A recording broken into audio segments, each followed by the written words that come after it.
আমিরাজ moms lifestyle থেকে সবাইকে আসসালামু আলাইকুম। আজকে দেখাবো ডিমের কাটলেট। ডিমের কাটলেট অনেকেই অবশ্যই পারেন, কেন পারবেন না?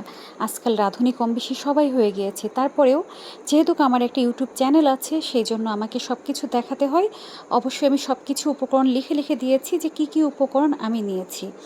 তো ডিমের কাটলেট তৈরি করার জন্য যা যা উপকরণ লাগবে, গোলমরিচ, জয়ফল, জয়ত্রী, সাহা মরিচ, এগুলো আমি সম্পূর্ণ ডাস্ট করে নিয়েছি, বেরেস্তা করে নিয়েছি। শুকনা মরিচ ভেজে তারপর সব কিছু মিক্সড করে নিলাম। আর সরিষার তেল দিয়ে আমি না মাখিয়ে সামান্য আমি ঘি দিয়ে এটাকে মিক্সড করে নিয়েছি। আলুটাকে আগে সিদ্ধ করে নিয়েছি আর ডিমটাকেও সিদ্ধ করে 4 খণ্ড খণ্ডিত করেছি, যেন হচ্ছে ডিমের কাটলেটটাকে আমি চমচম ক্যাটাগরি তৈরি করব। তো এই যে আলুটাকে সিদ্ধ করা হয়ে গেছে, সেটাকে সুন্দর করে ম্যাশ করে নিয়েছি। ম্যাশ করে ডিমটাকে 4 খণ্ড করে নিয়েছি। একটা ডিমকে 4টা করে পিস হয়েছে।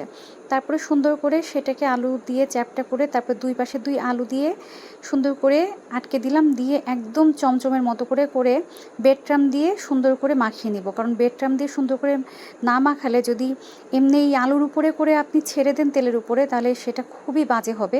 অলরেডি করে দেখেছি, খুব একটা বেশি ভালো হয়নি, দেখতেও বাজে লাগছিল। আর যখন ব্রেড ক্রাম্ব দিয়ে সুন্দর করে সেটাকে মিশিয়ে তারপর আবার ডিমের মধ্যে করে আবার মাখিয়ে তারপর তেলের উপর ছেড়েছি, সেটা জাস্ট এক্সিলেন্ট ছিল। যেমন সুন্দর স্বাদ ছিল, তেমন সুন্দর হচ্ছে দেখতেও লাগছিল। পরিবেশন করার পরে অপূর্ব লেগেছে। তো এই যে সুন্দর করে সব কিছু কমপ্লিট করে নিয়ে যখন ডুবন্ত তেলে ভিজে ফেলাম, আর তেলের ভিতরেও আবার ঘি দিয়ে নিয়েছি যেন স্মেলটা অনেক সুন্দর হয়। এই যে এটা হচ্ছে মানে যখন ডোবানো হয়নি তখনকারটা, আর যখন ডোবানো হয়ে গিয়েছে লাস্ট ফিনিশিংয়ে তখনকারটাও কিন্তু দেখিয়ে দিয়েছি। তো কেমন লাগলো বন্ধুগণ, অবশ্যই কমেন্ট করে জানাবেন। যদি কেউ এটা না করতে পারেন তাহলে শিখে নেন আজকেই, আর যারা করতে পারেন তারা অবশ্যই কমেন্ট করে জানাবেন আমার কোথাও কোনো ভুল হয়েছে কিনা।